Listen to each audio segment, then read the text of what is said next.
All right. Welcome to this Tuesday topic training. My name is Ashley Anderson, registered dietitian and personal trainer and owner of Move Fully Nourished, where we specialize in nutrition and exercise coaching to help active adults achieve stress-free, realistic, and sustainable fat loss using a holistic approach and mindful and intuitive eating. We help individuals with diabetes, autoimmune conditions, GI disorders like celiac disease, Crohn's, IBS, disordered eating patterns, new and pregnant mamas, picky eaters, and your everyday exerciser looking to live their best life and most fulfilling life through a sustainable, healthy habit changes. So food and sleep are interconnected. Our topic today is ways to nourish your body to get better quality sleep. When we eat well, it really helps us sleep well, and vice versa.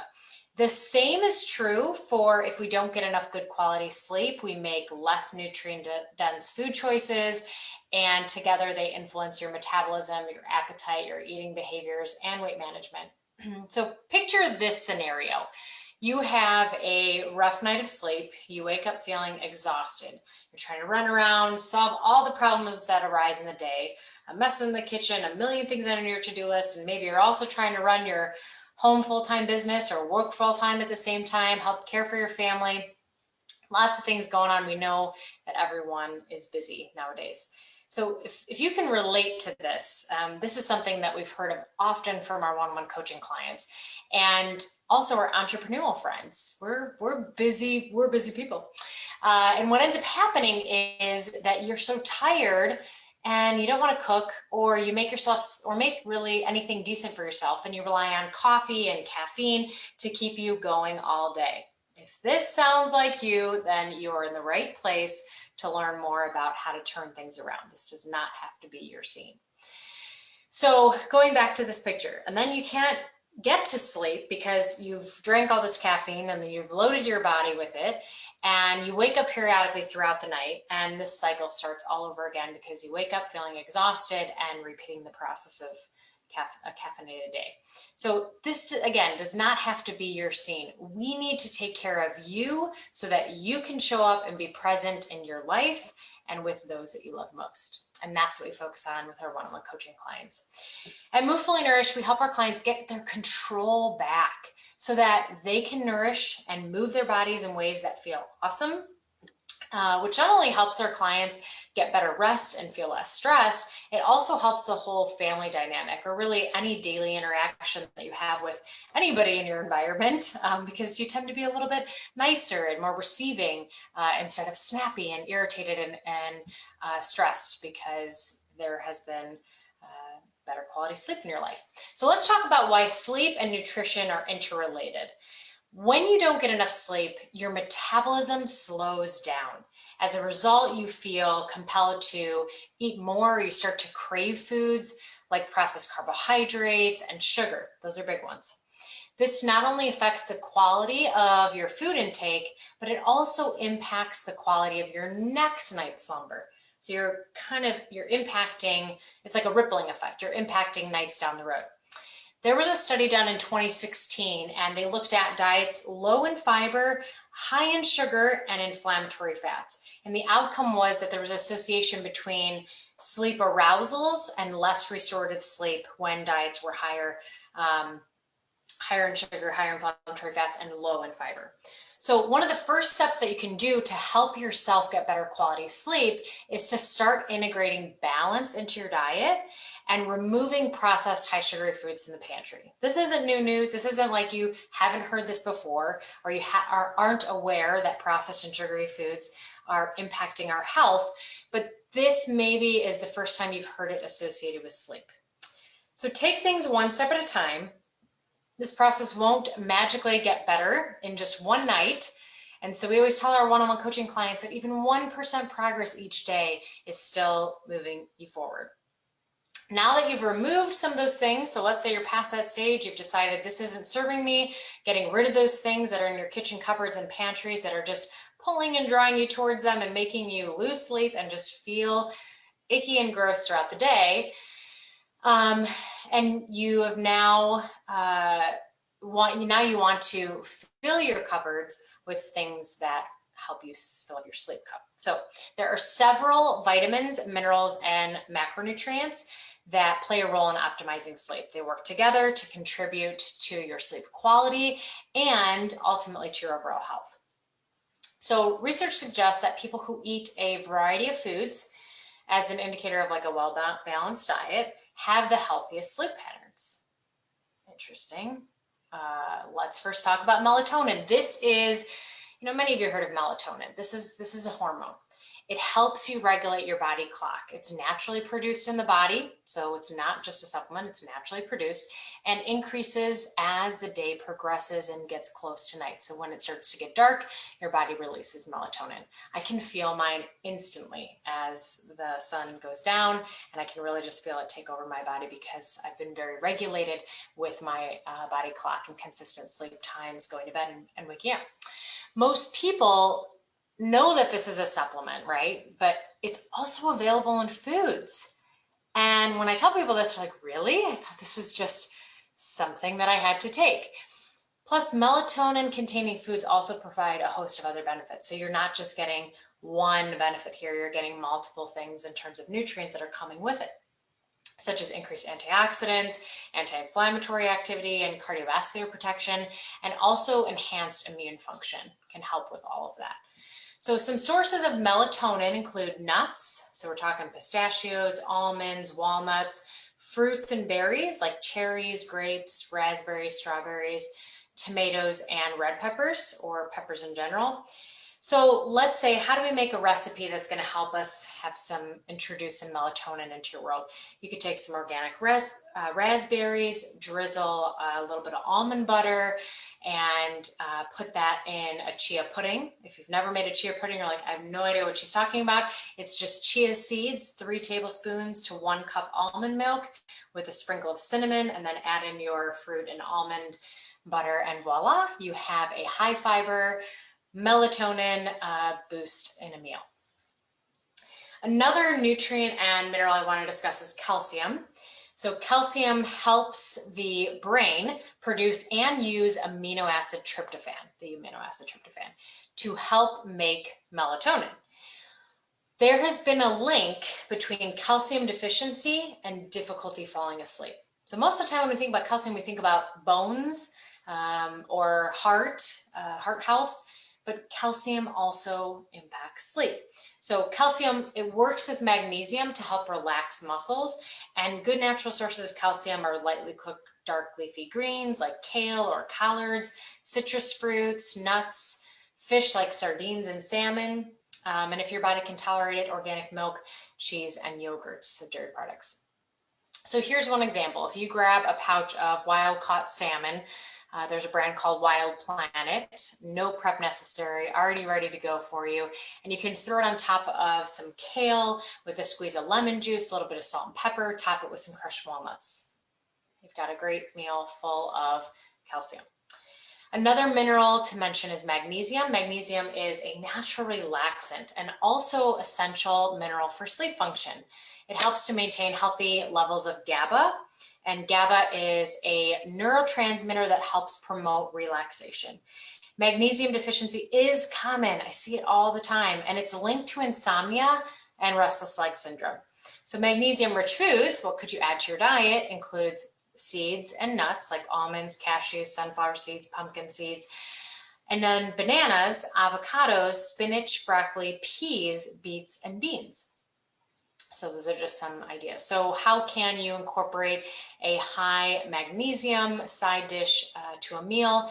Maybe you make a batch of broccoli salad, for example, and you blanch a broccoli head, you mash up some avocado as a dressing with some lemon juice to keep the avocado from browning, and I add some vitamin C, sprinkle a little bit of salt, pepper, put some sunflower seeds in there, add up some already pre-cut roasted beets, and voila, you have a salad that will keep for about 2 days in your fridge and can be prepared with your favorite protein source. The third mineral I want to discuss today is potassium. Potassium helps to increase sleep efficiency, and it helps to improve overall sleep quality, reduces episodes of waking after sleep onset. So it's, if you're the person who're like, I get to sleep, but then I don't stay asleep, this is where we want to talk a little bit potassium. So lack of potassium can lead to difficulty of staying asleep. In summary, potassium-rich foods includes bananas. That one is kind of obvious. I feel like a lot of people know that. But did you know carrot juice, prune juice, lima beans, white beans, potatoes, wild-caught salmon, tuna, and organic spinach? So this is like another vote for wild-caught salmon. We actually have this weekly in our house because there's so many health benefits from a wild-caught salmon. And you could go back to the chia pudding recipe that we talked about earlier and use bananas to top that snack off instead of with raspberries. Many people also associate tryptophan with Thanksgiving dinner, turkey and sleepiness. So tryptophan is another one I want to talk about today. It is an amino acid that helps your body make serotonin. Serotonin, a hormone associated with relaxation, is required to make melatonin. And often we hear of serotonin as like that happy hormone. So it helps in two areas here. And tryptophan has been shown to be effective in helping reduce sleep onset time. So for those of you having difficulty falling asleep in the first place, falling asleep faster, perhaps it might be the reason why it's most commonly associated with post-Thanksgiving dinner and a food coma or feeling sleepy after eating turkey. But foods that are rich in tryptophan include grass-fed beef, organic poultry, shellfish, other fish like tuna and halibut, pasture-raised eggs, pumpkin seeds, sesame seeds, white beans, chickpeas, cheddar cheese, dark chocolate, and dates. A quick meal here, using these examples, could be some pre-cooked hard-boiled pasture-raised eggs with a side of sauteed peppers and onions, tossed with a few white beans with a little cheddar cheese sprinkled on top. A breakfast idea, possibly, or lunch or dinner, whatever. Also, eating a diet rich in fiber can also help you achieve that deeper, more restful slumber and better daytime alertness, not only, so again, impacting sleep and also improving the quality of your bowel movements.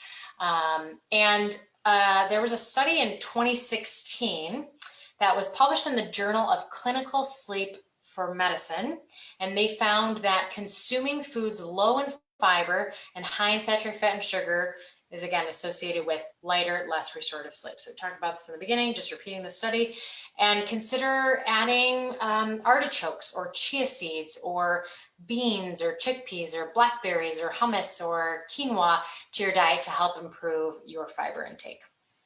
One more nutrient I want to discuss for today before we discuss meal timing and caffeine is protein. So increased protein has been linked with less difficulty falling asleep, less difficulty maintaining sleep, and more restorative sleep. So a few of the categories that overlap for what I had mentioned previously that are great sources of protein are pasture-raised eggs, wild-caught salmon, tuna, halibut, grass-fed beef, organic poultry, sardines, plain organic Greek yogurt, to name some. We often hear from our clients that things are busy and their health gets put on the back burner. Again, busy, I'm tired, I'm trying to make all ends meet here. But just remember that simple ingredients thrown together quickly and often prepared ahead of time will make your life so much easier and calmer because you will be getting the quality rest you deserve and able to cope with stress much easier.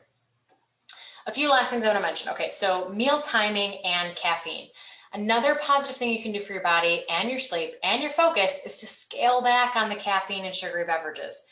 I know that sometimes it's like, oh, I hear my clients say it's a crutch. I have to have the caffeine. I have to have the coffee. But then on the other side of it, when we start to pull back from it, I often hear, oh my gosh, Ashley, I'm sleeping so much better. I have so much better energy. So it's almost like a double-edged sword when you have it and you think it's actually helping you. It's actually hindering other aspects of your life that are helping you improve your energy levels. So it may be difficult at first. You may experience slight headaches or just feelings of a little bit more fatigue just initially on, but it'll be so much worth it if you can continue to push past that.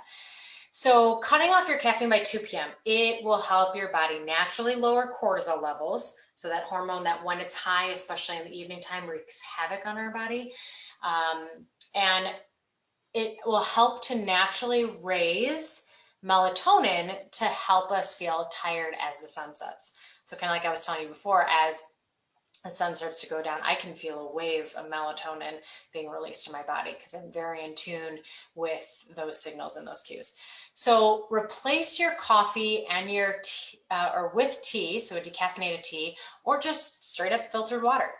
And most adults that I've worked with are dehydrated, and it affects every facet of energy in every single cell in your body. So if you drink at least half your body weight in ounces as a way to help your energy levels throughout the day, then you'll be able to hydrate your cells and your body will feel so much better. And trust me, the water is more sustaining than coffee when it comes to keeping you going like an Energizer bunny. You also want to give your body at least 2 to 3 hours of space between your last meal and the time that you hit your pillow. So give yourself time to digest food. It will help with your sleeping patterns because when you eat late at night, your body is focused on digesting nutrients, not focused on releasing hormones for sleep. The system is distracted, and even if you fall asleep quickly, it can still interrupt your sleep throughout the night. So the same scenario actually with alcohol intake. It may help you fall asleep, but it doesn't help you stay asleep. So remember that 1% is still progress in a positive direction. Don't try to tackle all of this at once. Take it one step at a time. And if you're looking for support on this journey towards a healthier you, and you're ready to take care of you, I would love to hop on a complimentary 45-minute call so we can learn more about your goals. We can see if we'd be a best fit working together. And really the first step is to go to movefullynourished.com, fill out our coaching application, and we'll get on that call and you'll watch the video and you'll be set to go learning more about our program. So we can also learn more about you so we know how to best serve you as a client. Thank you so much for watching. Be well and have a fantastic rest of your day.